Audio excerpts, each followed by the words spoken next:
Okay, here's my General Electric T-41, right around 1930. I picked it up at an auction on Saturday, which was, now it's Monday.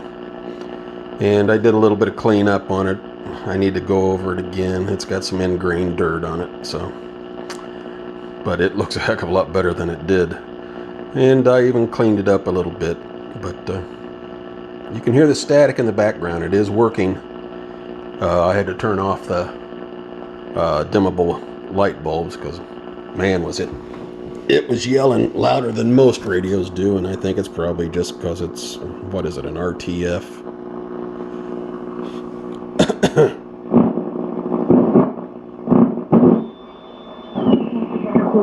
Is really nothing to get concerned about. We've been helping thousands of clients just like you for 33 years.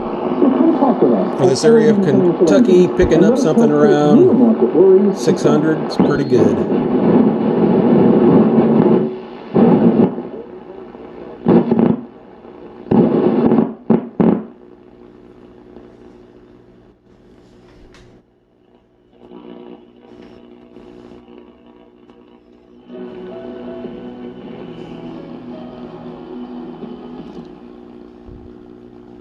Yeah.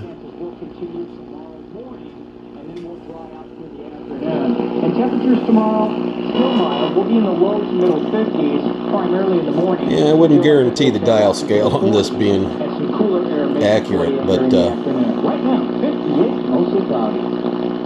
Real stories. The new coronavirus Taliban the Democratic primary in, but Donald Trump. I'm hoping for a station announcement. News Radio 840 WAKS. Well, 840. It's sitting at about 806, so that's not bad. Yes, sir. All you have to do is point. But what if I pointed at that? Oh my! I could go right. Yes, sir. And not Sterling. Traditional Bank has put together.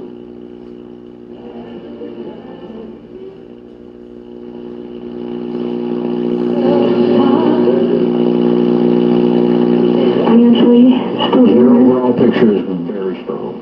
Okay, that's a local station. Proud of what he did and But what you guys did to prepare for this. It's amazing. These old radios, they were so simple Early passing that and so forth.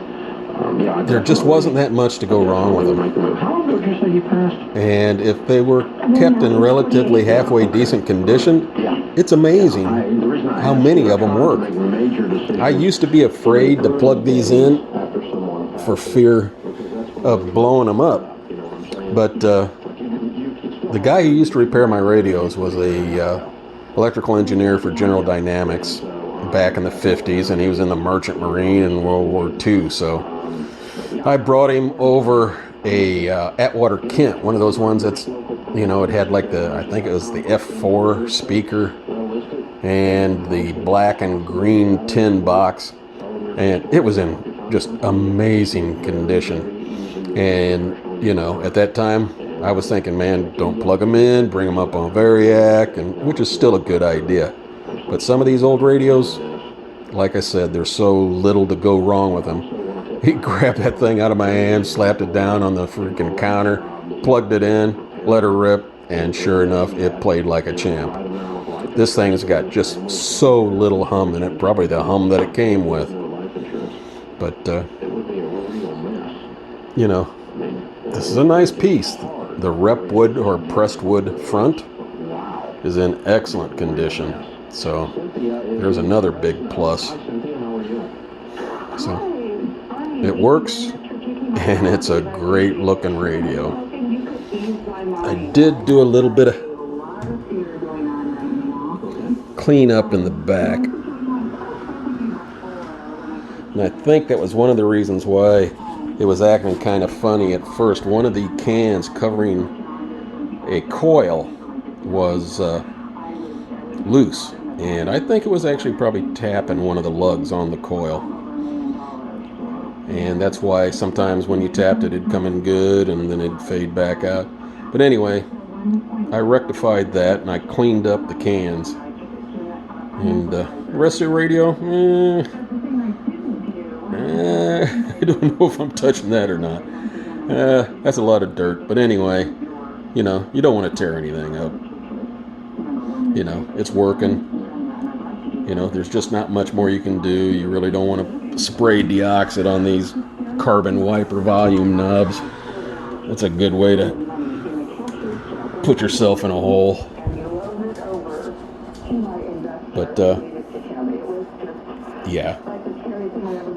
You know, oh, it comes with two 45 tubes. It comes with a RCA 280 and then 4 Wizard 24As, and the 245s are also Wizard, and they're shouldered tubes, and they were installed 1/14 of 43. So, you know, somebody probably wanted to get their news of what was going on with the war. But, you know, I'm happy to have it. I'm happy to save it. And I may keep it for a little while. It's just a cute little console. It's only maybe 36 inches high. It's about countertop height. So there's just not much more to say. It's a great looking radio. That calls it fear to drop. You need to not put money in something you don't understand and know what's going on. On a good station, it pulls in and plays with good loudness. You know, I'm thinking all the tubes are good. I've got a B&K 747 tube tester. It doesn't do 4 or 5 pin tubes. You know, it's a more modern tube tester. Wish I would have kept the what was it? Well, one of the Hickok D7U, I don't know, TV. It was a dang good tube tester, and I never should have let it go. But greed is a terrible thing. Alrighty, got a working radio.